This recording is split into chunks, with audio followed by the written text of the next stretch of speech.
Yes, everything is well. I can see you and the PowerPoint. Okay, perfect. So you can let in people like in within a minute when we start. Yes, doing it now. Great.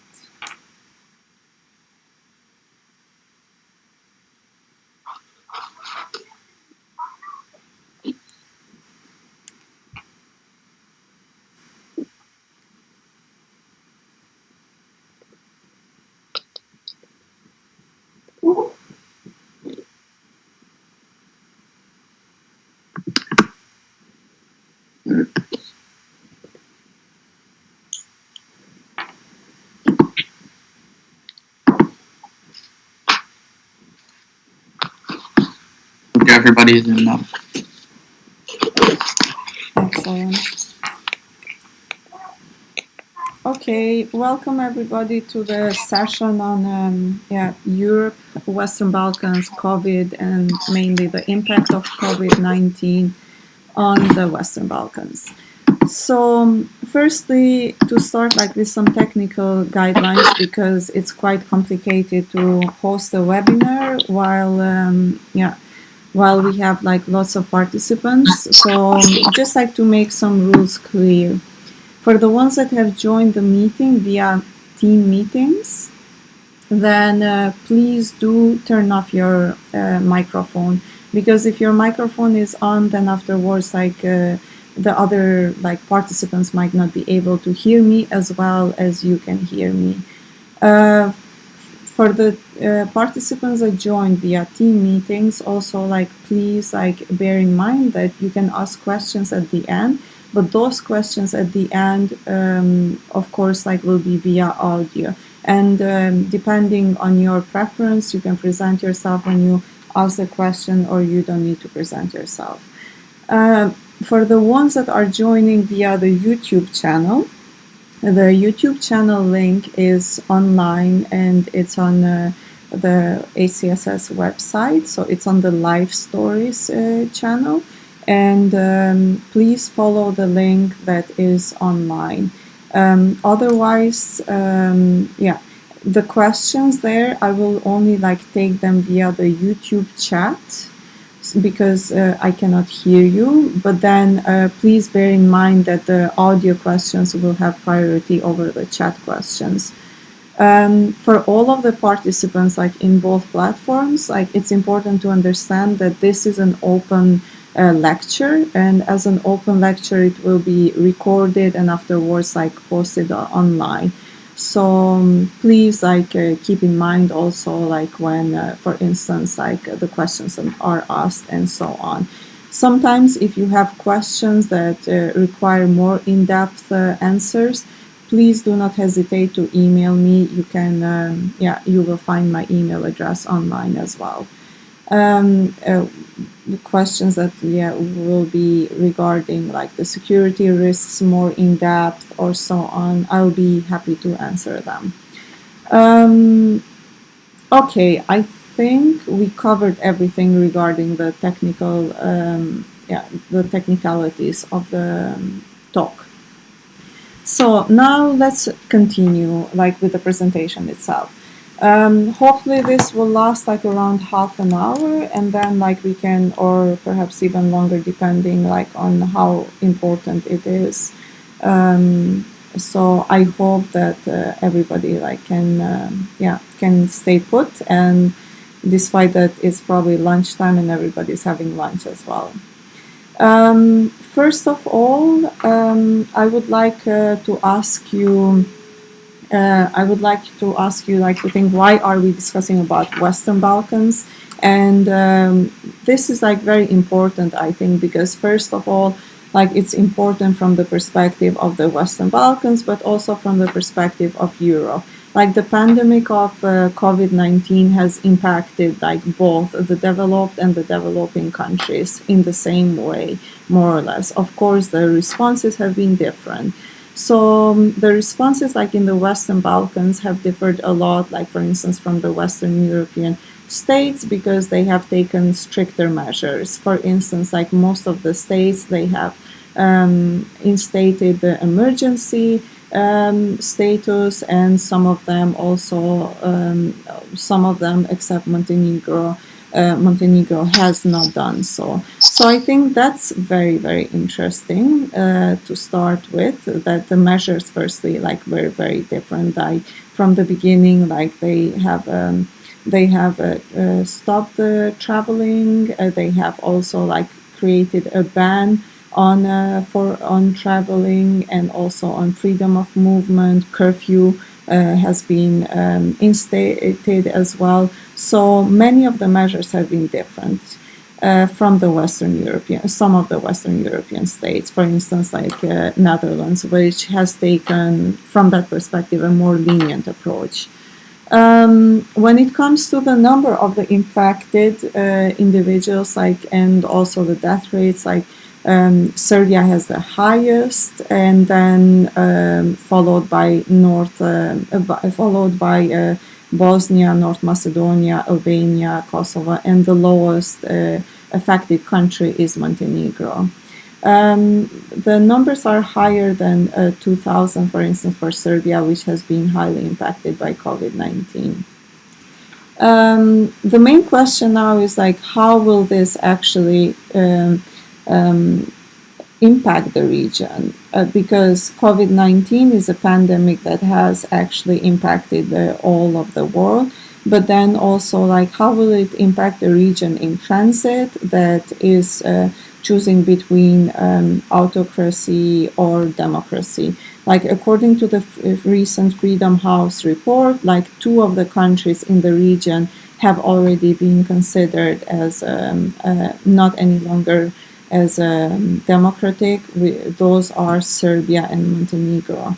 So changes have been moving towards more autocracy in the region, as we can see, also from the Freedom House report. So now we will also analyze certain issues that are important, for both, not only for Serbia and Montenegro, but also for other countries, and whether the other countries may be also turning towards more autocratic regimes or democratic regimes, which is important for the stability of Europe as well as Netherlands. To turn to the topic, firstly, the main aim, as I described, is to raise awareness of the possible issues relating to COVID and insecurity for both Europe and as well as the countries themselves. We will discuss each case study, so each country, starting with Serbia, then afterwards Bosnia, Kosovo, Albania, North Macedonia, and Montenegro. The case studies will map the internal and external risks. So mainly it is about actually mapping the internal security risks and external security risks, which essentially this mapping would serve for early warning and countering and preventing instability and building peace. At the end of the presentation, we will also provide some mitigation strategies to counter and prevent instability and hybrid warfare in the region. The methodology is based on mixed methods, so we use some big data in order to inform the structural trends in the region, as well as news and academic outlets and social media. We also added some qualitative data as well, live story interviews, to more understand the local context and to understand the perceptions of the local people and what are the hidden motives of the local people and perspectives. The main idea behind it is that there's theoretical approaches that especially in international relations and global politics, that perception is a reality. So we have certain theories such as constructivism that deals with it and then argues that the behavior of individuals as well as states is according to the perceptions rather than the facts. The similar ideas are within the academic community also, regarding the identity politics. That is very important, where some academics argue that identities cannot be changed, but then other academics argue that identities as well can be changed, so we can create communities. So for instance, there is this theory of imagined communities. So for instance, the the identities of certain groups and communities can be strengthened or changed towards a moderate idea. Geopolitics as well plays an important role on on reality and on mainly like in global politics. We understand that there's very important like to maintain like the balance of power between like the rising powers, or by now we would call them the main powers in the world, because we are in a multipolar world nowadays. And how does this impact? It is very important how it impacts Europe and also Western Balkans. I think the most important term is hybrid threats or warfare, which is like more the asymmetrical warfare that is presented nowadays.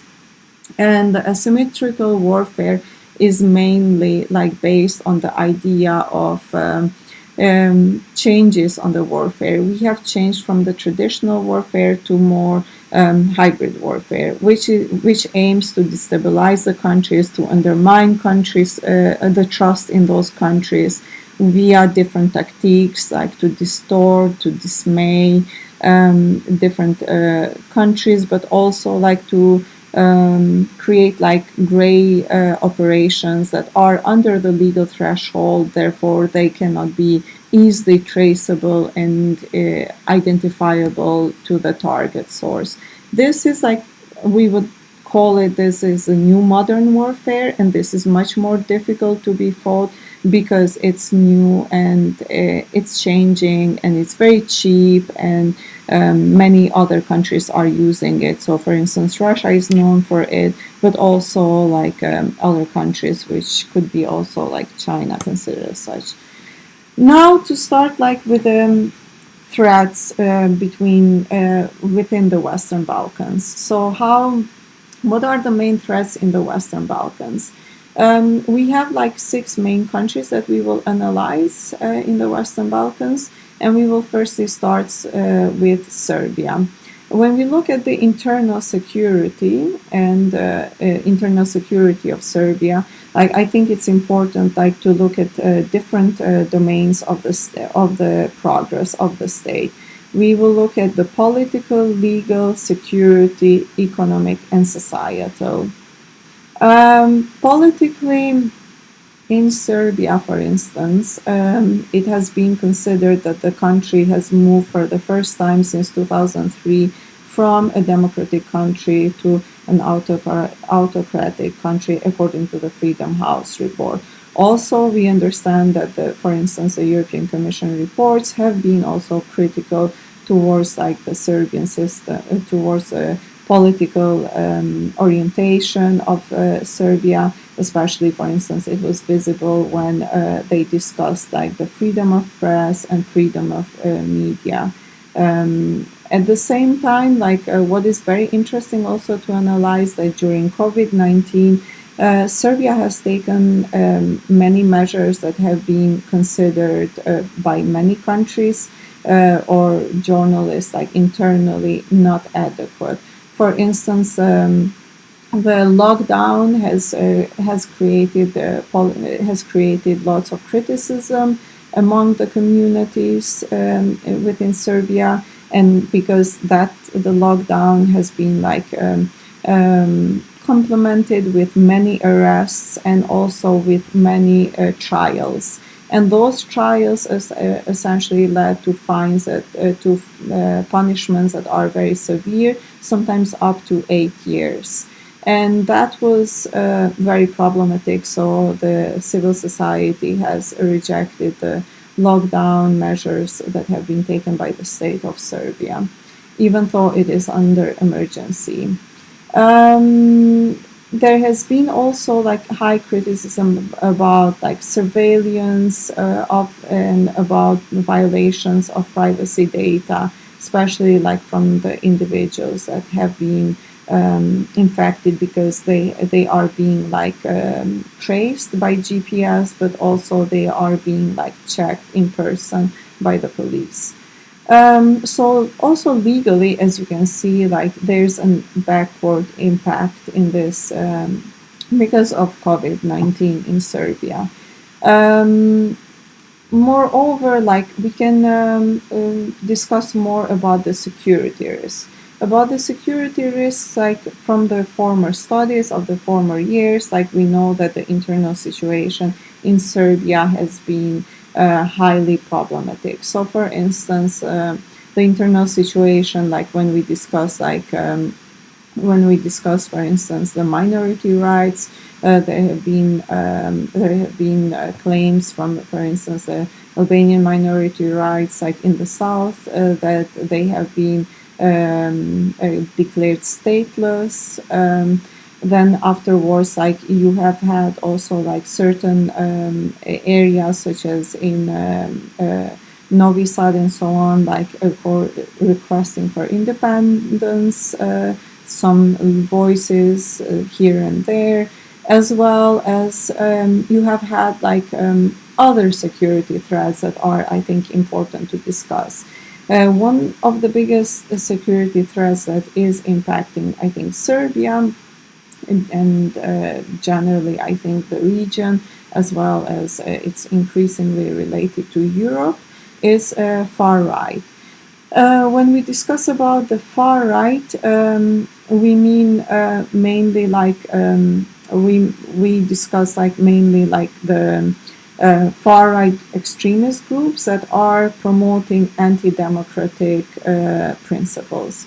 In this case, like we have uncovered that, for instance, New Zealander attacker, he has been inspired and by the Serbian nationalism, and generally he has traveled also like to Serbia before committing the attack in the New Zealand, and also like he has been very vocal against the US, as well as, again, because of the NATO bombardment against Serbians, Christians, in order to liberate the Muslims, meaning Albanians, in Kosovo. In this case, like that was one of the first facts that the global far right is linked to also like Serbia. But then afterwards, like what is very important to mention about the far right also has been strengthened by funding by Russia. So they have been, for instance, gangs that have traveled around not only Serbia but also Bosnia, and also you have seen them also in Czech Republic. That they have they have been like motorcycle gangs that have just traveled around the country and also promoted like propaganda towards like ideas that are more far right. What is very interesting, it is that also recently the far right in Serbia is also like collaborating with the far right also in Germany. So there's links that are being created also in the European level. For instance, one of the AfD leaders in Germany has also traveled to Serbia in order to strengthen the ties, and recently they have organized also like summits in order to create like a global far right, and in this case like mainly like a link between Berlin, Moscow, Belgrade, and Paris. I plan to show a video, so let's see whether we can see this video. If it opens, because the computer is slow. But I would really like to show the video, so you can have an idea of what I'm speaking now about this.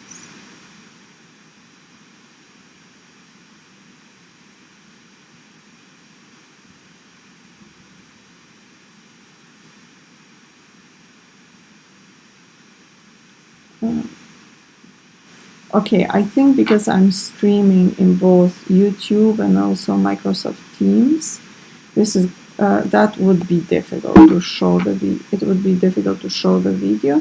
So I'm just going to continue with the presentation. Yeah, so the video was attempting to show an individual that has been known to be collaborating with the far right extremist groups that have been also reported as part of the surveillance of the German intelligence. Which shows that there's clear links between the far right in the West, in Germany specifically in this case, as well as in Belgrade and Croatia, which is very important to mention because also Croatia is another EU member state that seems to be involved as well, on far right rhetoric. What is interesting to mention also about the security risks in Serbia is that except the far right that has been financed also by Russia, and also we understand that the political elite that is now present in Serbia has been also part of the establishment of '99, so not many changes have happened, and former ideas are still present in the political discourse. There's also state government lectures that have been provided during COVID-19 on history, and those state government lectures are trying to rewrite the history that Serbia collaborated with the Nazis, and Nazis have been having the right ideology as because fascism is acceptable nowadays. So this is very important. Those online lectures are online publicly available and are given by the also given based on the Ministry of Education, and one of the links also can send you there. In the presentation there's a link. So we can see also that there's also governmental support towards the far right rhetoric. At the same time, I think Serbia has other risks that are highly dangerous. For instance, religious radicalization is prevalent in the Novi Pazar area. So essentially, mainly targeting the Bosniak Muslims there. Then there has been research on online radicalization, and during the COVID-19, we've seen high level of presentations online, sometimes also in that area, but also in Montenegro and in Bosnia, followed by more than 30,000 participants online. This shows that the reach is quite high because 30,000 participants online targeting the Bosniak Muslims in the region, or also the Albanians that do speak BCS, then it's a high amount of number to join a lecture that is radical, really Islamic radical. In this case, I think those are also online lectures that sometimes you can see, and you can also follow Facebook groups where they during COVID-19 also announce events for Salafism especially openly, and you can join if you wish. So we can see those are some of the risks, and afterwards we have of course the national rhetoric that and people's support towards Russia, and high level of disinformation that has been also committed being implemented there. Only Twitter last month has taken down more than 84,000 trolls. And this is just the beginning, because we know that disinformation warfare will become more problematic in the future with the innovation in artificial intelligence, where the Russia would not need any longer humans to produce texts, and they can actually create much more impact in order to influence the minds of the people in Serbia and the rest of the region. Mainly Russia is active, mainly in Kosovo and Bosnia as well, and Montenegro is attempting to. So there are like many security risks that are involved in internally in the in Serbia. Economically as well, Serbia has suffered from COVID-19, and according to the World Bank, there will be like up to 5%, 5% of GDP loss in the future. So that also like is quite problematic, because as you can see, like 5% would actually come back to their economic levels that would strike it quite highly. Then societally, as I explained, there's a polarization between Bosniaks in the south, as well as Albanians, and you have also like a polarization among Serbs, because like you have the disinformation warfare, Putin traveling frequently, as well as like as an example, like you have also tabloids that are very much like favoring like a polarized system. To move towards external risks. So external risks, like we mentioned a bit, geopolitical influences. For instance, Russia. Russia has been a proxy, as you can see, Serbia is a proxy, is using Serbia as a proxy, and then we discussed also that they are supporting the far right extremism. They have had infrastructure in the country, and also are trying to recruit they are trying to recruit the youth as well, which is unemployed. What is very interesting that we didn't discuss so far in terms of geopolitical influences and insecurity is like China. So China has also like been very active. China has done most of the projects like in Serbia rather than in the rest of the countries, and it is considered Serbia is considered China's hub in the region. As a hub, they have invested like mainly in infrastructure, but also they have invested in technology, so mainly digitalization. What is very, very interesting is that the leader, why, for instance, Serbia is very close to China, is because also the leader styles are very alike. They're very much having autocratic tendencies, but also the economic amounts and benefits like that they have been received, for instance, like during COVID-19 from China, have been quite high in comparison, like for instance, the benefits that they have received from Russia or from the EU.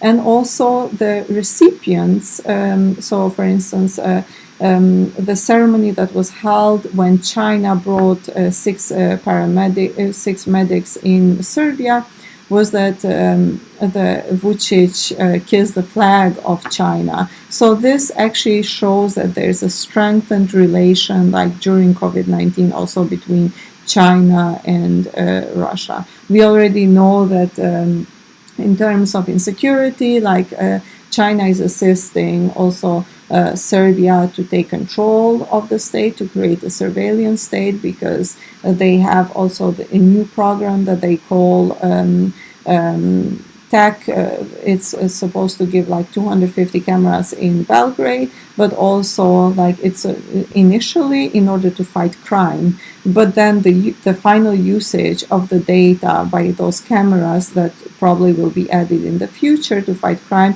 it is argued by the critics and NGO leaders that it is mainly to surveil the opposition and suppress them in order to create like an autocratic state.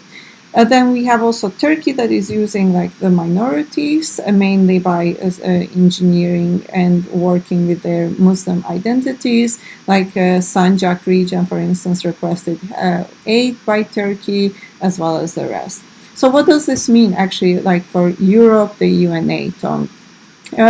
For Europe, it means that one of the geopolitical competitive power, like both actually, which are China and Russia, are becoming closer like to Europe, and they are using like Serbia as a proxy place to be installed in the future. For the EU, it means more than essentially they should be careful on the negotiations processes that they have opened, and to understand like the credibility of of Serbia as a potential future member that would harmonize its European foreign and defense policy, so they would harmonize it. However, without having a clear European foreign policy and defense policy towards Russia and China, we do not know how Russia will move forward, how Russia and also like Serbia will move forward EU. Um, Regarding NATO, of course, like Serbia is not aiming to join NATO, but it is important like to understand like the developments in the region, because this also impacts like the future of NATO, as Croatia is a member state of NATO, and they are very close to each other, and Serbia is like almost surrounded by member states. For Netherlands, also it means that they need to be carefully engaged. So, firstly, like for this country, it means that early warning conflict prevention are important rather than essentially reacting to this, because it's like cheaper, and now like would be a turning point to react. Now, we're going like to the next country in the region that is more problematic, which is Kosovo. Kosovo, similarly, is experiencing internal risks as well as external risks. I will try to be a bit faster in order to get some questions as well. So, we are moving towards Kosovo because basically Serbia is also impacting Kosovo. And how we will see, like in spheres, for instance, in spheres of the political domain, the Pristina-Belgrade dialogue is impacting also the political stability in the country. Even though the Freedom House report like considers that Kosovo is moving more towards democracy, the recent dismissal of the government by the president is showing some backward steps towards autocracy. Like it is known that Vučić and Thaci, which are the leaders that have been also in power since the wartime in 90s, 20 years ago, they are also like attempting to establish a negotiation deal that would resolve the dispute between Kosovo and Serbia, which involves exchanging territories, which can have actually spillover effects in the rest of the region, especially Bosnia. So politically, like during COVID-19, also like the people protested against the government that they cannot create like harmonious policies, and they are trying to the president is trying to sabotage the prime minister, which is still in power, because they cannot hold because the president has given now the right to another political party to create a coalition, but the case is in constitutional court to see whether it's constitutional or not. In this deadlock is also like followed up by, for instance, legal breaches, such as legal breaches in terms of privacy data, but also like in terms in terms of the high number of fines and arrests.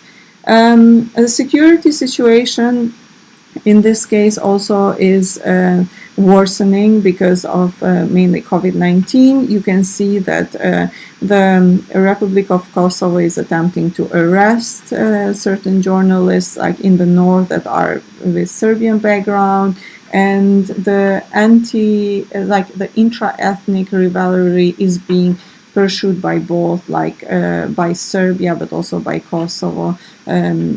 So international community is requesting them to not use inflammatory language nowadays.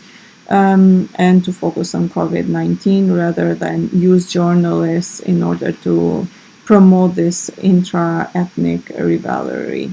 At the same time, we can see that de facto northern Kosovo is administered by Belgrade because the individuals that have been infected, the tests have been sent to Belgrade. Belgrade has sent paramedics in north and so on. So this shows how divided the country is still. In terms of far-right radicalization, other reports have shown like that, for instance, like this, Russia has supported like groups in northern Kosovo in order to create more destabilization, which is important to note.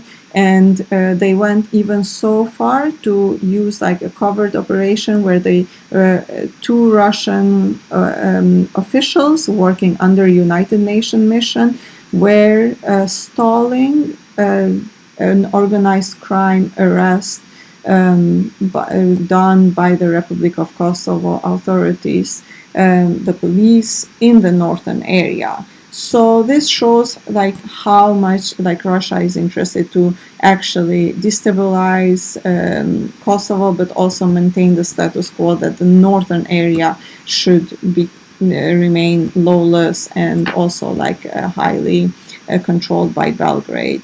At the same time, like Kosovo is suffering like from religious radicalization.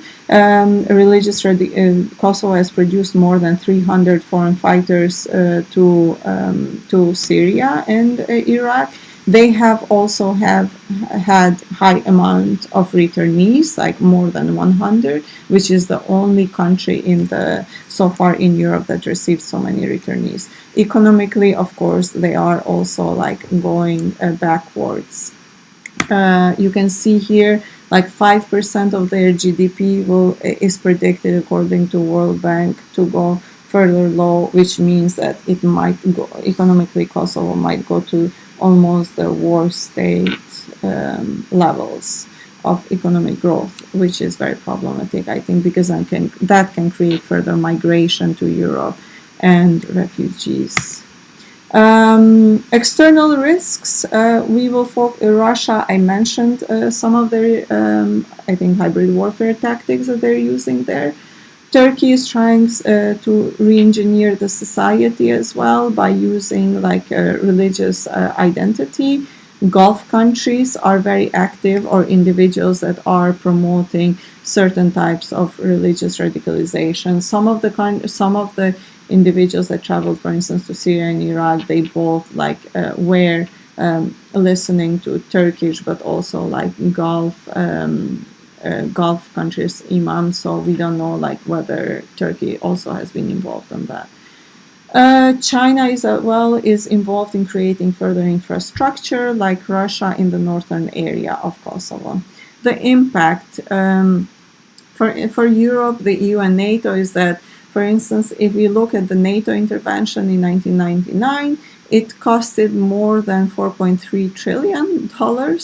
And that is a really high amount that nowadays during COVID-19 and afterwards with the economic recession that will follow, none of the EU member states or US will invest so much money in troops because the capabilities are not any longer there.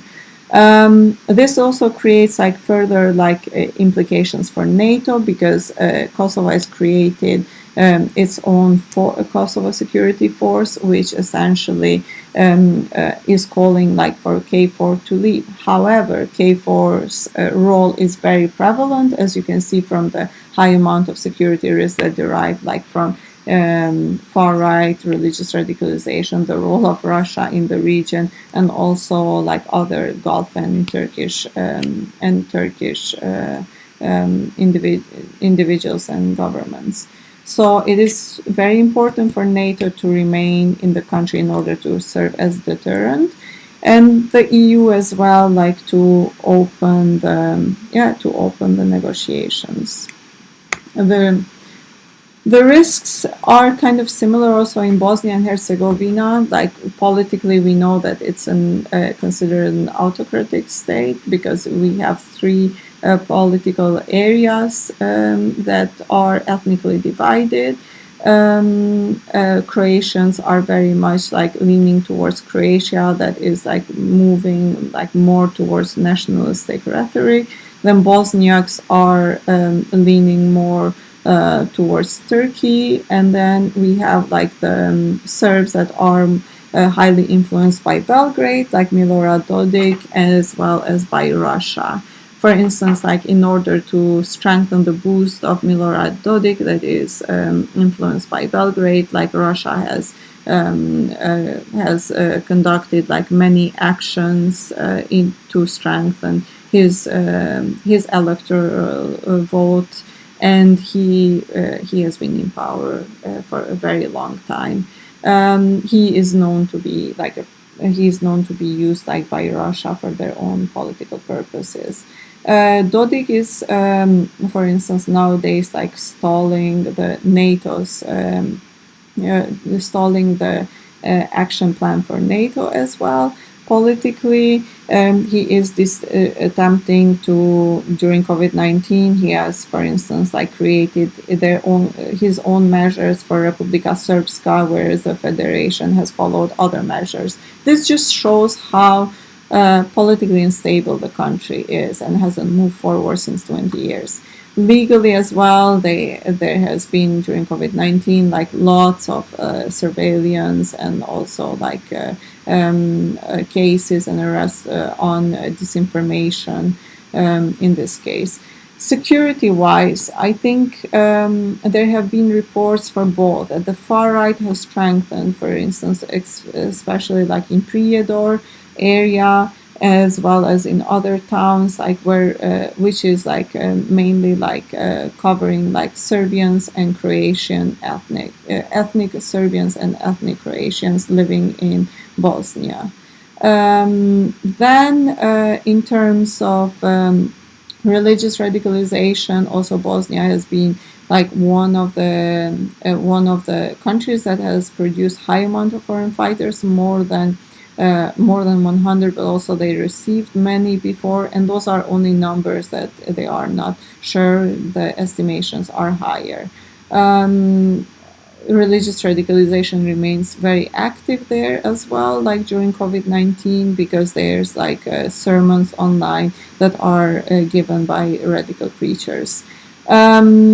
Inter-ethnic fragility, you can see it, like for instance, like also during COVID-19, there have been no agreements about the measures as well, measures to implement them. Economically as well, they will go back for 5%, which is still quite low compared to the rest of the countries. And then societally, like the country is changing a lot. There's a high amount of societal polarization because Croatia has like furthered its reach. Croatia, for instance, has been becoming more pro-nationalistic. And also like there are certain leaders that are like collaborating with the far right in Germany and in Belgrade, so they are moving towards an inflammatory political rhetoric that mirrors the 1999. However, we need to keep in mind that Croatia is a member state of European Union and also of NATO. So if, for instance, like a conflict is rising between Croatia in Bosnia and Serbia or the Bosniaks, then Article 5 on collective defense would be activated. So that's very dangerous. And that means that the maritime waters will not be completely controlled by European countries or NATO member states, depending on who wins. Then we have like the Gulf countries and also Turkey, like influencing like societally, And Russia is very active supporting far right, but also supporting Republika Srpska, like by funding, also like bilateral visits, and so on. So the country is very unstable generally. And this impacts like the EU because the EU has been involved, but also like NATO because nowadays, like as I said, like as with Kosovo intervention, high amounts of like troops as well as financial resources have been sent to those countries, but nowadays like we don't have that capacity because already like Europe and Netherlands and US is going through through recession. So it's more important to prevent rather than react. Now we move to Northern Macedonia. So Northern Macedonia is considered to be a bit more stable because of the changes on the government. However, we need to take into account that still, like in Northern Macedonia, there have been like the Gulf countries, Turkey as well as Russia, like implementing many societal activities that are trying to re-engineer the identity. They have, for instance, Russia has worked mainly with the ethnic Macedonians, whereas like the Gulf countries and Turkey has worked mainly with Albanians. And this has been also like, for instance, like very problematic because nowadays, like we understand, like NATO has moved forward with Northern Macedonia's accession, which means that with a high amounts of foreign influence, but also with a high amount also of corruption and abuse in the country, then the data that is shared among the member states can be abused potentially. GDP-wise, economically, it is supposed to actually go 5% down, so it means that actually their levels of economic growth will decrease, which might mean that more migration can be expected by Macedonia. Lastly, like external risks, I mentioned a bit, like from geopolitical powers. In Northern Macedonia, the impact regarding NATO, especially, I mentioned, and in this case, it's important to monitor the country. Albania is also a member state of NATO, which is politically using autocratic tendencies as well due to the interferences in electoral system, but also democratic processes. Legally as well has used surveillance, and it has been criticized during COVID-19. The security is quite problematic as well because we understand like it has had the lowest number of foreign fighters to Syria and Iraq. However, like there are like active recruiters like in the country, especially like working with children, and that is very dangerous because they are trying essentially not only in the north but also in the south to change the identities, the Albanian identity more towards like religious fundamentalist Islamic identity rather than the moderate identity that the Albanians used to have. So this needs to be countered, and otherwise then it will become problematic in the future.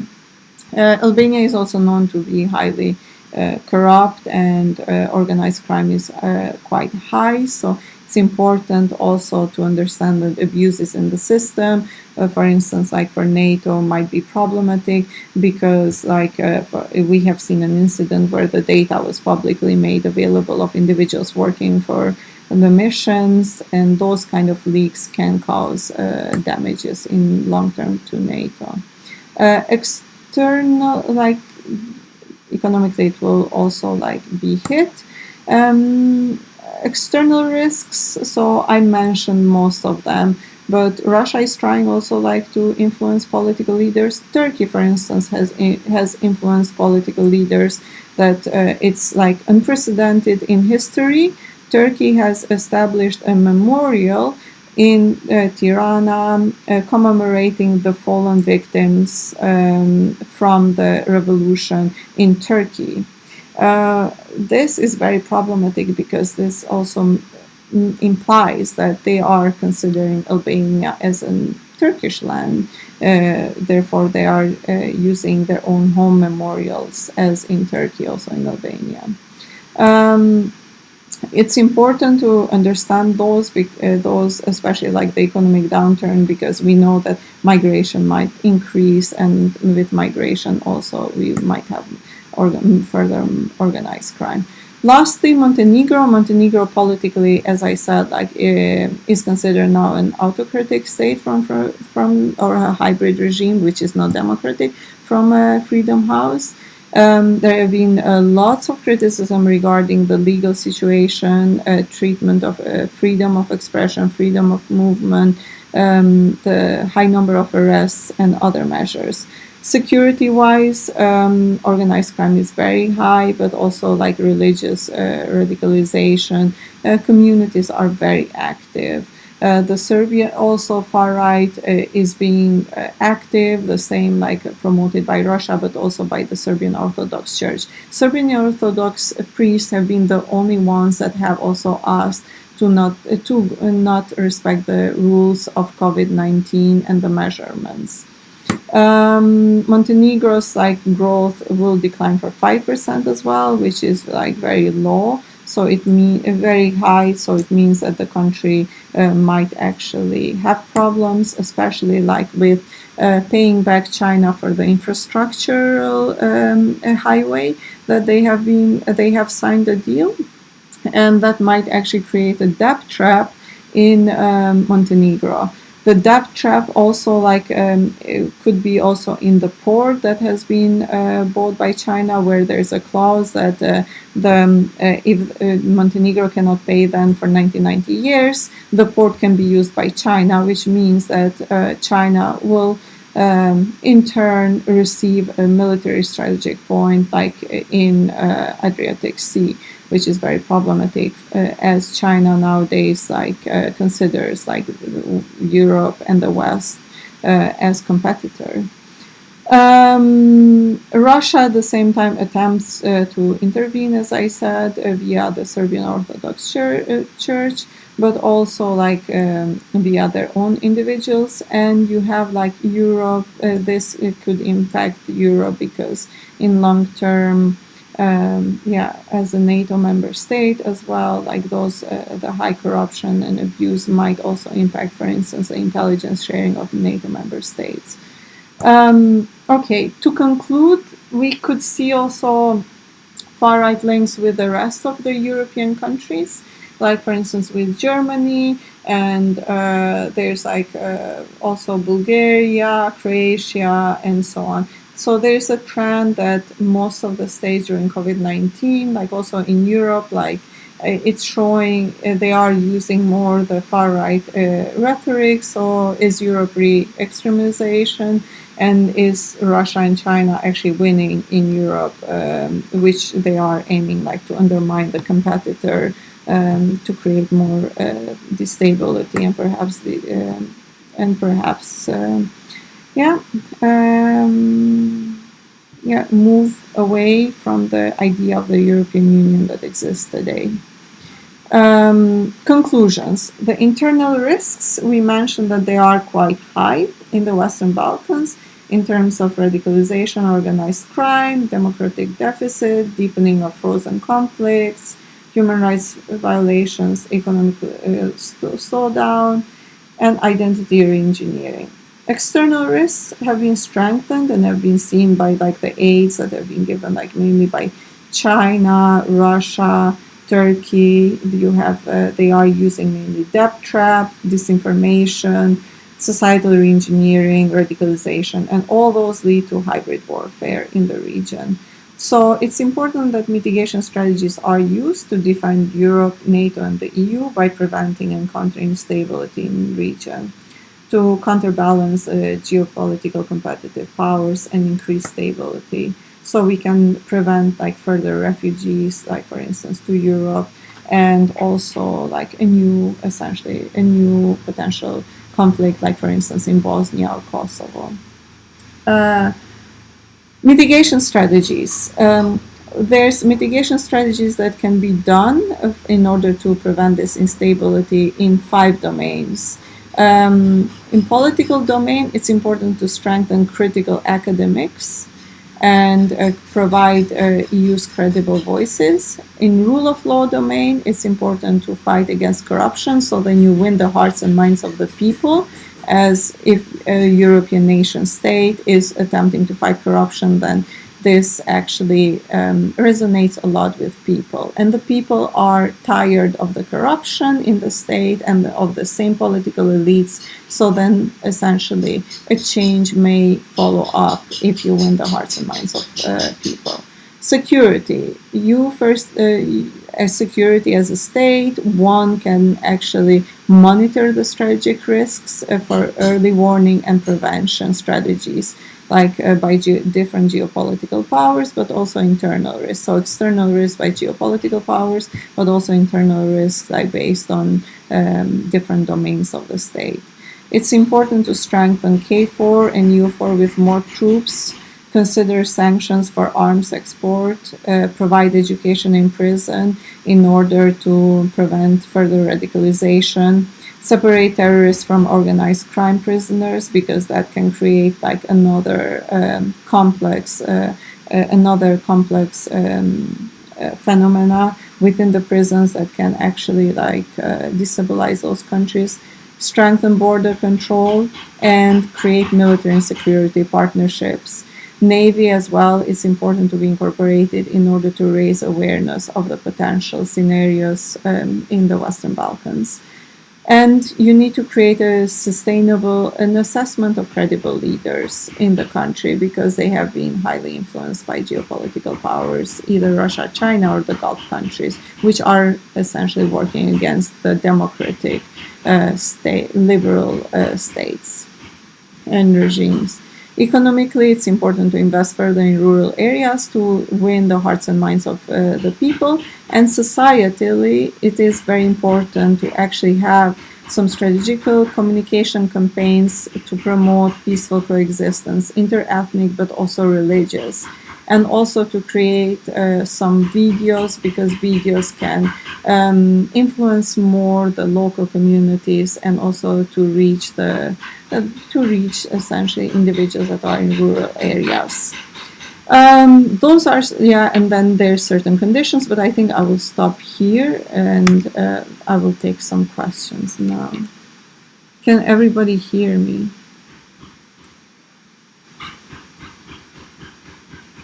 Hello?